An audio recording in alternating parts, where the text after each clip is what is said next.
Hello vlog, welcome to my guys. Guys, paano po ba kayo bumili ng mga tinapay? So, ano po ba ang ginagawa niyo pag bibili kayo ng tinapay?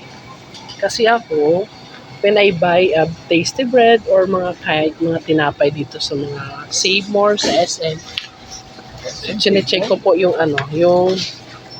expiration date. So, paalala sa gustong bumili ng tinapay, so kailangan i-check nyo first yung expiration date. Katulad nito, ang binili ko is, expiration ng tinapay natin is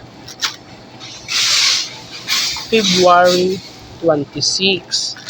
So, yun ang ginagawa ko, everybody. Ayan.